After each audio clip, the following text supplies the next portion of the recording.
Et salut à toi, c'est Chris et bienvenue dans cette nouvelle vidéo où je vais te parler encore une fois d'analyse technique parce que voilà, j'ai reçu plusieurs messages en privé me disant que tu as vraiment apprécié en fait ce type de contenu, tu as vraiment apprécié voilà, les conseils que je te donne sur comment utiliser les différents indicateurs techniques. Voilà, n'hésite pas à me le dire plutôt en commentaire sous les vidéos YouTube pour partager à la communauté, c'est toujours mieux voilà, que moi de recevoir voilà, les emails en privé.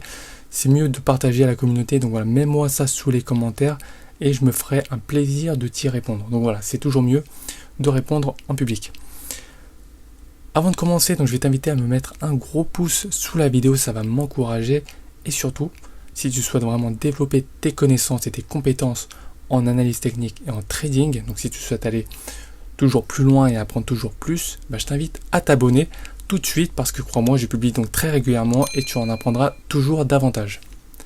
Donc c'est parti pour cette vidéo d'analyse technique. Donc j'ai pris une valeur encore une fois au hasard. Il ne s'agit pas du tout d'une recommandation d'achat ou de vente. Prends vraiment ça juste comme un exemple, c'est purement à titre éducatif. Donc cette vidéo elle va être consacrée aux bandes de Bollinger.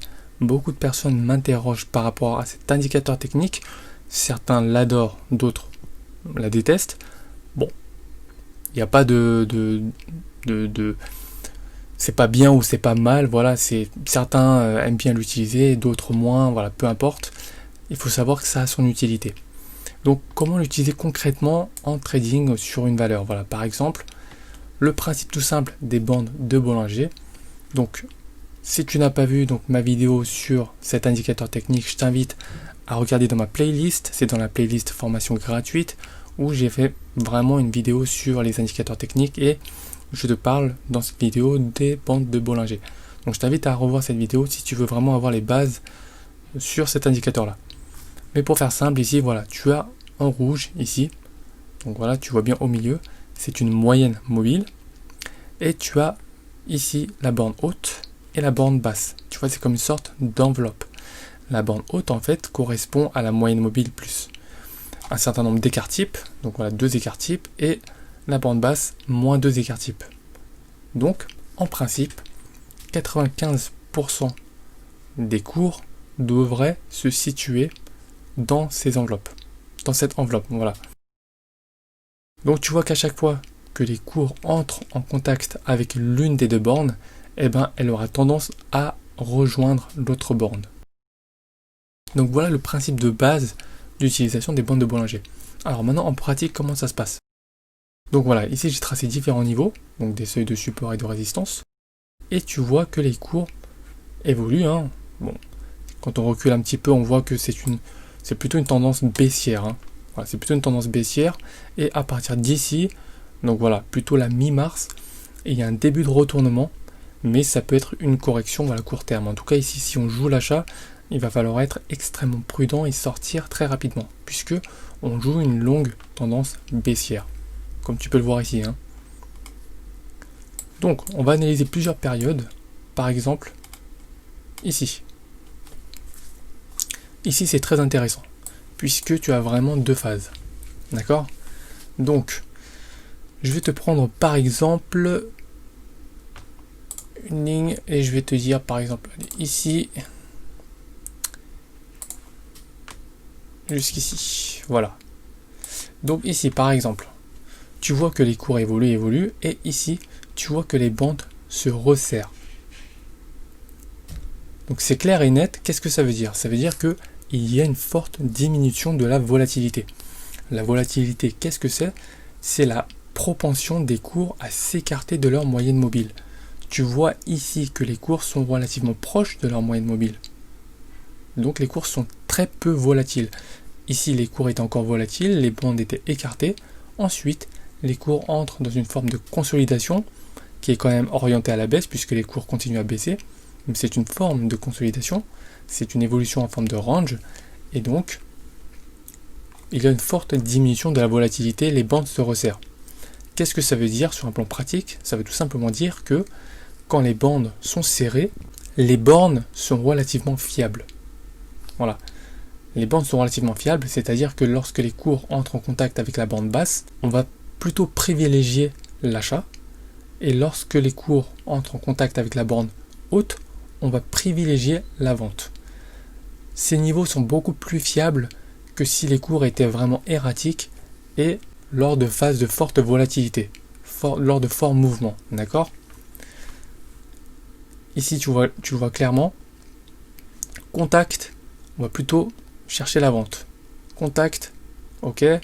Ici, contact avec la moyenne mobile, d'accord. Évolution vers le bas. Contact avec la moyenne mobile. Évolution vers le bas. Contact avec la borne haute. Correction. Évolution sur le bas. Donc ici, on va chercher des points d'achat. Ici, cassure de cette résistance. Boum, on entre à l'achat, tu vois. Contact avec la borne haute. Et rediminution des cours. Voilà un petit peu comment ça se présente. Lorsque la volatilité commence à revenir, lorsqu'on sort de la période d'évolution en range, que les bandes commencent à s'écarter, et ben ça veut tout simplement dire que les cours vont avoir tendance à partir fortement dans une direction ou dans l'autre.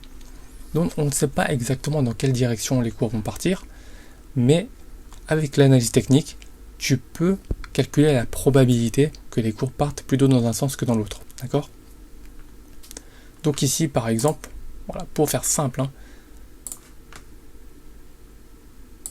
voilà, tu vois un support, d'accord ? Ici, évolution, évolution, boum, on casse ici le support, d'accord ? On casse le support, les cours font une sorte même de pullback ici, avec une mèche haute, ici, qui signifie donc la présence de vendeurs, et les bandes commencent à s'écarter fortement. Quand les bandes commencent à s'écarter fortement, et ben les cours vont avoir tendance à se coller à la borne de la direction dans laquelle ils vont partir, tout simplement. Et ben là, tu vois que les cours vont fortement baisser, et ben les cours collent la borne basse des bandes de Bollinger, d'accord ? Et donc là, tout simplement, il faudra te positionner à la vente, d'accord ? Tu vas chercher un point d'entrée et tu vas vendre le titre, tu vas shorter le titre. Bien sûr, si tu es débutant, tu ne vas pas jouer la vente, tu ne vas te positionner qu'à l'achat. Donc là, si tu vois que les cours évoluent de cette manière-là, eh ben, tu ne vas rien faire du tout. Ou alors, si tu étais en position sur ce titre, si tu avais acheté par exemple, eh ben ici tu vas vendre pour liquider ta position. D'accord ? Et donc les cours évoluent de manière toujours très très forte à la baisse. Et les bandes sont quand même encore relativement écartées. Donc voilà l'évolution erratique des cours à ce niveau-là, et donc voilà, là c'est beaucoup moins clair, tu vois. Là c'est beaucoup moins clair, ça touche, ça remonte, ça redescend, c'est pas très très clair, et donc vaut mieux être averti si tu veux trader dans ce genre de contexte. Garde bien ça à l'esprit. Voilà, pour faire simple, garde bien à l'esprit quand les bandes sont très serrées, eh ben il n'y aura pas de mouvements brutaux, voilà. Ou alors les mouvements sont pas très amples, il peut y avoir une forte augmentation, mais sur du très très court terme. Voilà. Par exemple ici tu as eu une augmentation à la hausse, mais très rapidement on rebaisse. Les cours ne se sont pas collés à la borne haute, tu vois, alors qu'ici c'est vraiment le cas. Les cours collent la borne basse, et la borne basse est bien située, est bien orientée à la baisse, dans la direction des cours. Or ici tu vois bien, forte hausse, est-ce que ça veut dire que ça va continuer à la hausse ? Ben non, puisque les cours, la borne haute n'est pas orientée à la hausse. D'accord ? Ça aussi, il faut prendre en compte. L'orientation des bornes, c'est aussi quelque chose qui est très souvent négligé, mais il faut aussi le prendre en compte. Donc ici, tu vois, une sorte d'évolution en range, et ensuite cassure ici du support, et on évolue fortement avec un fort retour de la volatilité. Ici, tu vois que c'était vraiment un bordel, un vrai bordel. Les cours commencent à coller la borne haute des bandes de Bollinger, et on très fortement ouvert en gap à la baisse pour rejoindre l'autre borne, tout simplement, tu vois. Donc là vraiment beaucoup de débutants peuvent se faire découper sur ce genre de valeur. C'est pour ça que quand même je recommande vraiment aux débutants d'éviter de trader sur ce genre de valeur. Vraiment, ce genre de valeur, c'est très simple, hein, tu regardes vraiment l'historique des cours. Tu regardes vraiment l'historique. Quand tu commences à voir ce genre de configuration, tu vois, avec des bandes hyper écartées, franchement, ne va pas sur ces valeurs. tout simplement ne va pas sur ces valeurs. En un coup d'œil, tu peux le voir. En un coup d'œil, tu peux le voir. Des bandes très très écartées, et ben tu peux le voir. Quand tu vois ça, tu vas chercher une autre valeur. Il y a tellement d'autres valeurs à trader et qui sont intéressantes, voilà, que tu n'as aucune raison de rester bloqué là-dessus. Ici, tu vois que les bandes s'écartent fortement, les cours baissent très très fortement, et ici, grosse mèche basse. Donc ça, on le reconnaît bien, hein. Grosse mèche basse, présence d'acheteurs qui viennent pousser le cours vers le haut. Et donc après une grosse chute, et lorsque les cours traversent fortement l'une des deux bornes, donc soit à la hausse soit à la baisse, ici en l'occurrence c'est à la baisse, et ben naturellement, logiquement, les cours vont avoir tendance à revenir dans l'autre sens et de manière aussi brutale qu'elles l'ont percé. Tu vois ici très forte baisse et très fort perçage de la bande basse vers le bas, et ben au contraire, l'inverse s'est produit, réintégration très très forte avec une forte hausse ici, juste derrière. Donc ça c'est clair et net, hein, tu vois. Ça c'est aussi bien à garder à l'esprit, puisque quand on voit que voilà, les cours traversent fortement la borne, on peut se poser des questions. Et honnêtement, ça ne va pas évoluer de cette manière-là, de manière indéfinie. Donc quand tu vois ce genre de configuration, eh ben, tu peux te dire, tôt ou tard, ça va remonter, et très très fortement, dans l'autre sens, d'accord? Ici, tu vois, fort gap baissier, avec un fort perçage de la borne basse par cette bougie-là, avec une forte mèche basse, donc présence d'acheteurs. Donc en l'occurrence ici, ce que tu pourrais faire, c'est essayer de placer un ordre d'achat juste au-dessus, ici. Comme ça, si les cours montent brutalement, eh ben, tu serais rentré en position, tu vois. Et si c'est pas le cas, eh ben, rien ne se passera. Donc là, ce qui se serait passé, c'est que les cours évoluent, et là, boum, tu serais rentré à l'achat, puisque tu as passé un ordre à seuil de déclenchement à ce niveau-là. Et donc tu serais rentré à l'achat, tu placerais ton stop et ton objectif, et donc tu vois que tu aurais pu jouer cette jambe de hausse assez facilement. Mais encore une fois, si tu es débutant, évite ce genre de valeur. Tu places l'indicateur des bandes de Bollinger et tu regardes. Si tu vois ça, honnêtement, boum ici, tu reviens, boum ici, avec des gros gaps comme ça, honnêtement, va sur autre chose. Hein. Va sur autre chose. Les valeurs, voilà, de technologiques dans la santé, là, tout ce qui est biotech et tout ça, honnêtement, évite. Honnêtement, évite, il y a beaucoup mieux à faire. Donc voilà tout simplement comment utiliser les bandes de Bollinger, tu vois, c'est pas compliqué. Il y a quelques subtilités à connaître pour voilà, améliorer ton trading. C'est pas simplement contact bande haute, je vends, contact bande basse, j'achète. Tu vois bien, contact bande basse, si tu avais acheté, ben, tu serais assez mal ici. Hein. Tu serais très très mal. Et j'entends aussi des gens dire, voilà, moi j'en ai marre de placer des stops.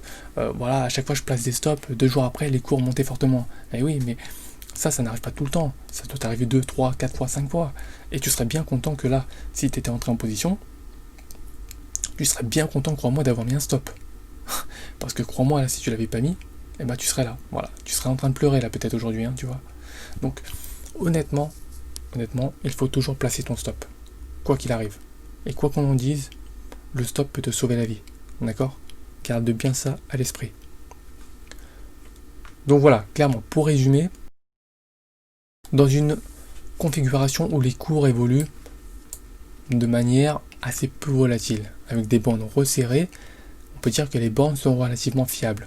À partir du moment où les cours cassent un niveau important, donc en l'occurrence ici un support, et que les cours commencent à se coller à la borne et que la borne évolue dans le sens des cours, et bien là tu peux tout simplement te dire que ça va fortement accélérer. Tu vois ici cassure d'un niveau, les cours baissent, la borne basse des bandes de Bollinger est également orientée à la baisse, les cours sont collés à cette borne, et ben tu peux te dire forte probabilité qu'il y ait accélération. C'était bien le cas ici, d'accord ? C'était bien le cas ici.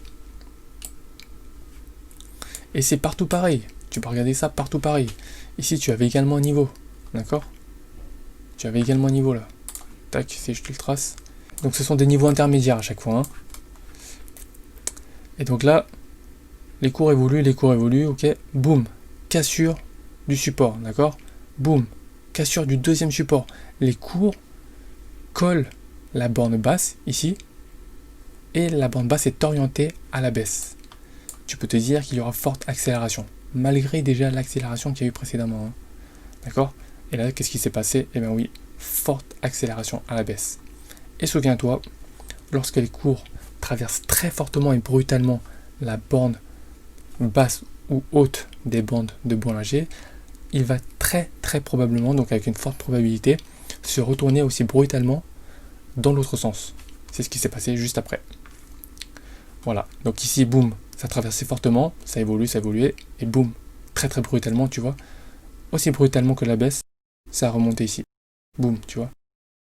Donc, ce sont des petites astuces à connaître et à comprendre, et si tu t'exerces, franchement, tu peux faire de très beaux trades avec les bandes de Bollinger. Moi, c'est le cas. Aujourd'hui, je l'utilise un peu moins, puisque voilà, je préfère me baser sur d'autres choses, d'autres signaux, d'autres éléments techniques qui pour moi marchent encore mieux. Mais les bandes de Bollinger, si tu sais bien les utiliser, bon, honnêtement, ça t'apporte quand même pas mal d'indications hyper intéressantes pour conforter ta prise de décision et encore une fois augmenter tes probabilités de succès. Donc voilà, on arrive à la fin de cette vidéo. Si tu es toujours là, c'est que tu souhaites améliorer ton trading, ou alors ça t'arrive voilà, de faire des petits gains, mais tout de suite après tu perds tout, ou alors voilà, tu es débutant, tu n'as encore jamais tradé, tu souhaites vraiment développer tes connaissances et tes compétences en matière de trading, et ben écoute, ça tombe bien, je t'ai préparé une série de 3 vidéos à haute valeur ajoutée où je t'apprends vraiment différentes choses dans ces vidéos, donc je t'invite vraiment à cliquer, donc c'est le premier lien dans la description, donc je t'invite vraiment à cliquer dessus. Dans la première vidéo, je te montre vraiment que tout est une histoire de probabilité en trading et qu'il t'est vraiment possible de gagner, même en ayant raison une fois sur deux. Je t'explique ça dans la première vidéo. Dans la deuxième vidéo, je t'explique comment mettre en place un money management au carré, c'est-à-dire une gestion des risques qui te permet de perdre au maximum la somme que tu auras décidé initialement. Si tu décides de perdre 20 € sur ce trade, tu ne perdras pas plus que 20 € sur ce trade.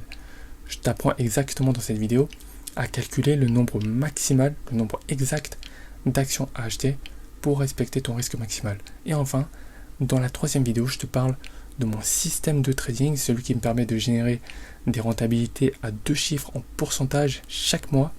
Donc tu vas voir, c'est extrêmement intéressant. Je t'invite encore une fois à cliquer sur le premier lien qui est dans la description. C'est offert, c'est cadeau, c'est pour toi. Voilà, quant à moi, je te dis à tout de suite, donc on se retrouve tout de suite derrière pour le visionnage de la première vidéo de la série que je t'offre. Allez, à tout de suite.